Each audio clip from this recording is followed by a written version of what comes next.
Welcome to the Live Full, Work Fun podcast. This is the show to encourage you to live your life to the fullest and do fun work that fuels your lifestyle. Hi, I'm your host, Gayla Scrivener. Every week, you'll be introduced to amazing guests, useful resources, and inspirational stories.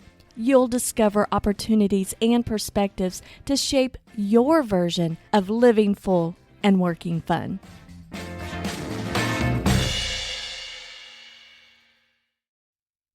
Before we get started with the show, I have a question for you. Are you a busy solopreneur struggling to find the time to consistently post to your social accounts? Well, the Scrivener Solutions team and I are introducing Scrivener Social, the easy-to-use social media scheduling platform paired with all of our workflows.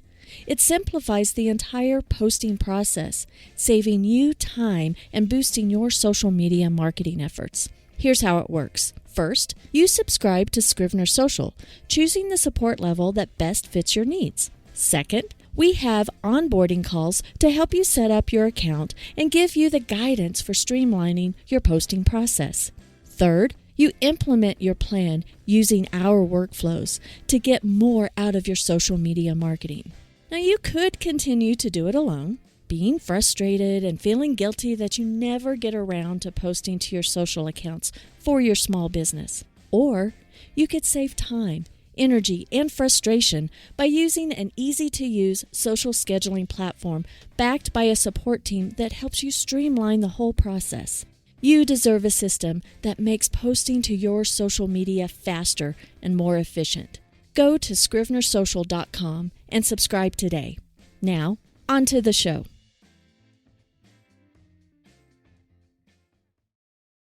Hi there. This is the show where we explore topics to help you create your lifestyle to live full and work fun. I'm Gayla Scrivener, and today I am proud to introduce you to Craig Grossman. I met Craig at a conference earlier this year, and I thought his story of selling one business to start another was quite intriguing. Craig Grossman has been a sales pro for most of his adult life. He owned and managed a gourmet foods brokerage company called Evergreen Fancy Foods, Inc., where he was selling to retailers across the Northwest states with a team of 6 sales reps. But after 30 years, it was time for a new challenge. He discovered copywriting in 2016 and earned copywriting certifications primarily through the American Writers and Artists Institute. Craig sold his sales business in January 2020 and became a full-time copywriter. Craig is now a certified StoryBrand marketing guide. He loves helping his clients create brand narrative strategies, compelling website content, and sales copy for local and national companies. His favorite niches include financial planners, accounting firms, B2B, and professional services. Craig and his partner Hope have a home and a large veggie garden in Spokane, Washington, and love to hike, ski, and paddleboard. I'm excited for you to meet Craig. Craig, I am so delighted that you're here with me today. I'm happy to be here. Well, before we get started, I just wanted to take a sneak peek. I would love to know if you could share a fun fact about yourself that's not in your bio. Okay, sure. Well, in my younger days, I was known as the bubble guy. The bubble guy. Do Yes. tell. I do shows, entertaining and educational shows for kids about bubbles, basically. Wait. And so what I do is I do bubble sculptures. I do bubble tricks, like bubbles inside of bubbles and bubble chains. And I play bubble games. I make it interactive with the kids and try to teach them a little bit of science about bubbles based on their age. So it's just a fun little sideline that I did, especially as a young adult, but I could always continue doing it if I wanted to. Oh, I love that, Craig. That is so wonderful. Well, I would love for you to tell us a little bit about yourself and what you do and how you serve folks. Do you want a little history of how I got into this and all that? I would love that. Cool. All right. Well, I'll try to keep it fairly brief. I was raised in a family business. Our family, as I was growing up, owned a paint and industrial coatings manufacturing company. So, starting at about age 14, I worked in the business, and I did all kinds of different things, from working in the retail store to working in the quality control lab to eventually, and when I was in college, working in their national marketing department when I was home on vacation. So that was a big background for me. I learned about marketing a little bit in sales at a young age. My father was the CEO and sales manager, and his brother was the paint chemist, you could say. So, but then in the early 80s, right after I got out of college, I went to Arizona State University, got a degree in marketing, but this was way back in the early 1980s. Soon after I started working for them full time, this company, it was called United Paint and Coatings. There was this big recession that hit in the early 80s. And unfortunately, our company did not contract quickly enough. And so they had to go into a Chapter 11 bankruptcy. And the company survived, but it got taken over by new owners. And I stayed with the new owners for about 6 months. And I decided it just wasn't my cup of tea anymore. So I've been pretty much self-employed ever since. It's a long story, but I lived in Southern California for a little while. I live in Washington State now. And I had a tennis buddy who was a drug sales rep. And one day he said, Craig, I have a way I could help you make some extra money. He showed me these packages of handmade chocolate roses. So they were like hand sculpted roses made out of chocolate. And he said, I know you're looking for ways to make some money, Craig. I just bought the rights to the state of Colorado. So how would you like to take a couple trips up there, take some chocolate roses with you, sell them to the florists and the gift shops up there, and you could do some skiing while you're there. So I said, oh, that sounds like a good idea. Interesting thing to do. So from that experience, eventually I moved back to where I grew up in Spokane, Washington. And when a couple other things didn't pan out, I thought, I wonder if I could sell those chocolate roses here in this area. So I got a few samples sent to me by the manufacturer, took them to the floral buyer at a large locally owned grocery store chain.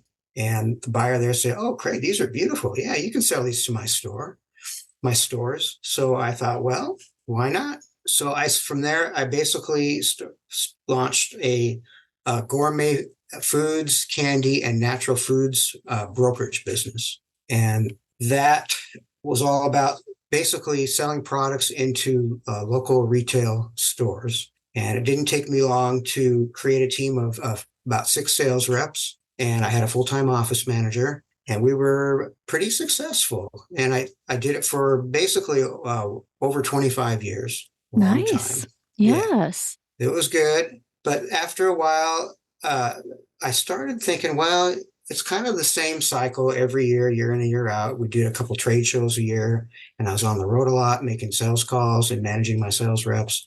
And I thought, I wonder if I could find something else that I didn't have to do so much travel, and just something maybe a little bigger game to play, in my words. So I went to a conference once about how to make income while living overseas, actually. So at that point, I was thinking about moving overseas. And there was a seminar about copywriting. And after I went to that, I thought, well, this sounds really cool. I mean, I always thought I was a pretty decent writer. I have experience helping my manufacturers I work with a little bit with their brochures and with their product labeling and packaging and the copy on that. I wonder if I could make a go of this. So basically, I made the decision to do it.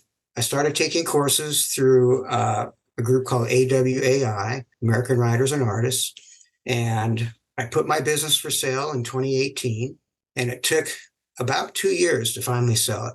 It actually sold in January of 2020. Wow. Yeah, which was really good timing for me, not so good for the buyer. So once I sold it, I jumped in pretty much full time, continued my training, and I got certified. I got 3 specialty areas. I got certified as an SEO, copywriting specialist, UX, which means user experience, copywriting specialist, and then also as a sales enablement copywriting specialist.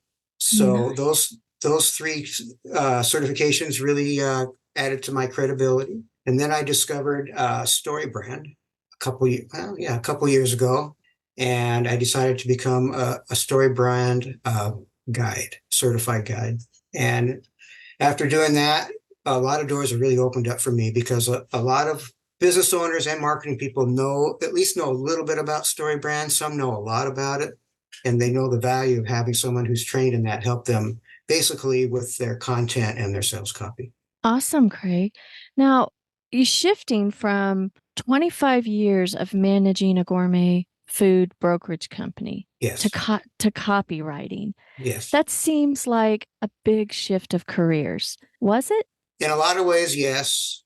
And in a lot of ways, not so much. Because once you're in sales and marketing, copywriting, it's just a different way of creating a sale in a sense.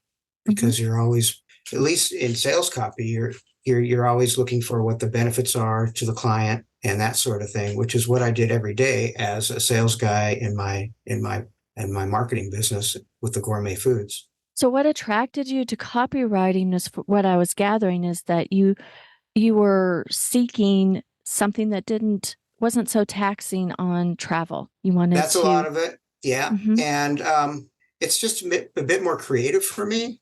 One question you asked me to think about was what makes work fun for me. Mhm. What I put down is the whole idea of creating something from nothing, such as a company brand messaging, what we call a brand script, a web page frame, or sales copy, all of which was not there before. But all these things could help a business tremendously. So I love the whole creative process that the work entails. And in my former business, it was creative to some degree because you have to really talk up the products you're selling and show how it can help a retailer, but it's just not quite on the same level, in my opinion. So it's just more creative this way. I am fascinated that you've been an entrepreneur for so long. Uh, I'm I feel like I'm fairly new at being an entrepreneur, being in it for like 11 years or so, but I've been doing it for a little while.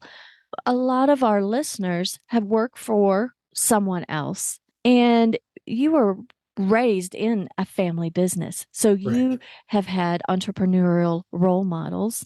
A lot of us don't. I didn't really have an entrepreneurial role model. Do you have any advice to give to those of us who, or those people that are thinking about creating their own business? I mean, you can create a business out of thin air, pretty You much. can, yeah. Gosh, any advice? Well, I would say, first of all, make sure you get training on exactly what you're going to be doing and lots of it, because you need to show any clients you're working with that you're competent and that you really know what you're doing. Mhm. So I think that's the first step. And then, being an entrepreneur is basically being a risk taker. So you have to make sure you have the personality type that you're okay with taking risks. And that if you have failures, that you don't take them personally. And that if some action that you do or some niche that you're pursuing doesn't work, you need to be able to basically shift gears and go after something that might work better, if you know what I mean. Mhm. Now, what is So go ahead. oh, no, you go ahead. No, after you. So, yeah, creating something from nothing makes work fun for you, It and does. that writing process, that creativity, the problem solving, and really working with your clients to draw out their story to help them grow their Yes. business. What about how does your work feed your lifestyle that makes it a full life? Oh, well, I can create my own schedule. That's a big deal for me. So if I'm really busy, like there's a point a couple of months ago where I had three projects going on at once. So I had to of course, cut back a bit on my personal time and really, really focus. But for the most part, I have my own schedule where I prefer to go to my gym and go work out in the mornings before I go to work. and start my day in the office around 10 in the morning. And then I don't mind working into the evening a little bit if necessary. So it just works with my own schedule and lifestyle. Awesome. Well, when starting your current business in copywriting, did you have some challenges in pivoting from the brokerage company to copywriting? Well, challenges. Yeah. I mean, it was easy to not have to be on the road a lot. That was like a not a challenge at all. I guess the largest challenge for me has been I had no idea it would take as long as it has to really get established in this field. Basically, when I was first starting out and getting trained, the group that I was getting training from, they had all, they can't make definite promises, but they basically saying they were giving success stories of, oh, I just started copywriting, just decided to pick this niche, and within a year, I was making $100,000 a year, and everything's just rosy right now, and it's so great. I thought, oh, well, if they can do that, I can do that. And but it just took way longer than I expected to really get established. But I would say in the last 6 to 8 months, I am feeling a lot more successful in getting bigger and higher paid projects for sure. Well, I think that that's very important for all of us to remember that sometimes the ramp up takes longer than what we really want it to because we want, like, say, if someone were to start a side gig so that they could leave their day job, of course they want it to take off so they can leave that day job as quickly as possible. And the success stories that we hear for things are the anomalies, Yeah, right? And it can happen, but we should not feel like we're a failure if it takes us longer. yeah, absolutely. Yeah, it's a good lesson in life to not compare yourself to others for sure. Yeah, yeah. So, what has been your biggest reward that keeps you going? That just, that yeah, I've got these challenges. I'm not growing as fast as I wanted to or I expected to, but this good thing is still there and I'm going to keep going. The biggest reward that keeps me going is really how I can help other businesses to be more successful, I would say, and do that with just by mostly writing better content for them that attracts more clients. So that even if it's in a small way, it's still really rewarding to be able to do that. And we both live in the digital, we do digital copy, but whatever you write can go on a lot of different things for businesses. Do you specifically work with certain kinds of businesses? To some degree, yes. For the most part, I call myself a generalist, and where I would work with most any kind of business, I guess you could say. But I'm starting to specialize a little more. I'm finding the most success actually in the financial arena. Oh my goodness, they need copywriting. Yeah, yeah. So I have a pretty good background in financial stuff because I've been a business owner for one, and but also I over the years I've done all my own investing with my own funds, so I know a lot about finance and investing and different things like stocks and bonds and ETFs and all that. So I've been helping certified financial planners with their websites, and my newest project is I've been helping a wealth management company in Georgia. They wanted a specifically a story brand guide to help them write email nurture email sequences to bring in more leads and more business. Well, and when you are a professional like a financial advisor, you have your own language that you speak. Yes, And someone like you can break it down into layman's terms because you spoke about user experience. yes. You know, can you talk a little bit about, I mean, being certified in UX? Can you talk about what does that mean and why is it important? So what it means is, in this case, it's about the user experience that a client or potential client has, mostly on a website or a web page. And you want it to be the best user experience possible so that they stay on the page as long as possible. So it means, of course, really good content that keeps them interested. But more than that, you go to a lot of websites and you'll see these big long paragraphs of content on their homepage in real small print. And it's like, who's going to read all that? So you want to make sure that the font is big enough to read. You want to have short paragraphs with lots of white space in between. These days they call it skimmable. You want it to be skimmable and scannable because that's what people do. They scan pages. They don't necessarily read every word. So that's a big part of it right there. And then beyond that, it's like you got to think about, well, where's this client or potential client coming from? Where were they at before they actually got on this web page? And kind of address where they're at. Put in the content that addresses where they were at just before they came on the page.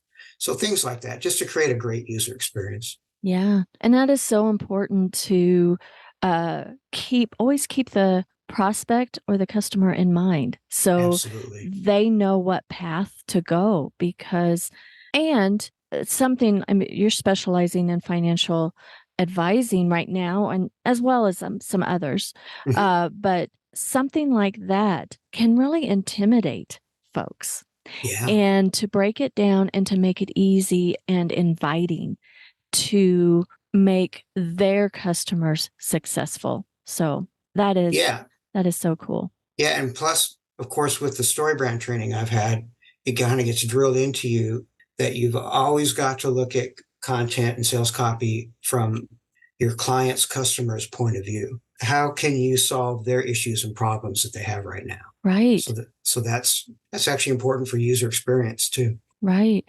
So any of our listeners, I think that you should take away from this conversation here with Craig is that we can have different careers in our lifetime and we can pivot, and starting a new business has its challenges, but you can keep going and you can be broad and then specialize as you get your feet wet a little bit and really serving those customers. And when you start a business, creating relationships, connections with folks like Craig that could help you with your messaging. Because I think that I love this saying, and I know it's said way too much, but you can't see the label when you're in the bottle. And I think that it is so true to have somebody with an outside perspective asking you a whole bunch of questions to even know what your story is, so that absolutely, yeah.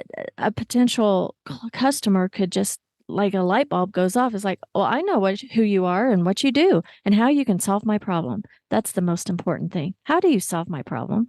Or if I know what you do and what problems you solve, you may not be able to solve mine, but I know who could use your help. So it's all about, business is about solving someone's problems. Absolutely, for sure.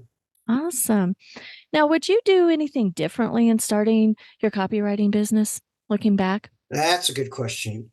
Well, I suppose I would. I would have probably, if I knew then what I know now, I would have put my former business for sale sooner and gotten into the copywriting business a few years earlier. Yeah. That's one thing for sure. I think I would have progressed possibly a little faster if I just started sooner. Yeah. But you never know. You never know. You never know. And it's in hindsight, it's you see the rewards that you have now, and then you wish that those rewards started sooner. So I think it's great. Yeah, but then on the other hand, I had a pretty successful business going, and sometimes that's hard to leave too. It is. It is. I bet you it was a tough decision to actually sell and let go of something that you were quite involved in for 25 years. Yes, it was not an easy decision, but I'm glad I did it for sure. Mm-hmm. And the timing was perfect for you, really. The sale was perfect, being January of 2020. Yeah. Unfortunate for the buyer with all the circumstances of 2020. However, it happened for a reason, to open up other opportunities for you, Craig. Absolutely. I totally agree. Well, I would love to hear in your journey, do you have a favorite resource or book that you go back to that has made a difference for you, either personally or professionally? Yeah, I was going to bring up something that's near and dear to me. When I did my training with AWAI, there was the foundational course that I did was called the Accelerated Program for Seven-Figure Copywriting, and that was their main course for beginners back then. And it was an amazing course because it taught me all about what copywriting is all about, and just the basic concepts like finding your big idea that you're dealing with. And they have something called the power of one, where you try to stick to one idea and not try to list a bunch of different ideas, which can be very confusing for a reader.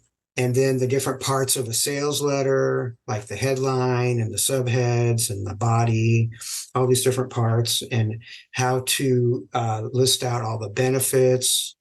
And then at the end of the course, you had to actually pick they had like a list of three totally made up businesses, and you had to write a long form sales letter for that business and with all the different parts. And these are the types of things. This was, you don't see it much in your mail anymore, but it used to be you'd get these in your mail, these long sales letters, like 10 or 12 pages. They're trying to sell you a big ticket item like a financial newsletter or something. Now it's mostly online, but back then it was more print. So you had to write this long sales letter, and all the parts had to be there. And of course, they graded it and evaluated it, and you had to pass their test. So this was probably my favorite seminal course that I did for my copywriting career, and I'm glad I did it. Nice. It sounded hard. It was not easy at the time. Yeah, Yeah. took some months for sure. Yeah, those sales letters, there's a lot of great resources if we look back to the ways that things were done in the past. Yeah. The same tactics are used today. It's just a little bit packaged a little bit differently. That's right. I mean, persuasive writing is that there's a formula to that. That's right. That's right. And persuasive writing with being genuine. I'm all about being genuine, and not being the slimy sales guy, right? Mm-hmm, I think we've come, when we're building relationships with marketing and our sales, that there are still some people that kind of ruin it, but folks like you that really look at the client and be genuine in how I can help you type of language and seeing the results. And yeah, there's a certain amount of hype when it comes to sales language, but downplaying it to being genuine, to get those genuine relationships, will lead to long-term customers. It's, absolutely. I think that's the biggest difference from the past to where we are now. In the past, it was like selling snake oil, and it was all the kind of the slimy sales talk. And now sales is not slimy. That's right.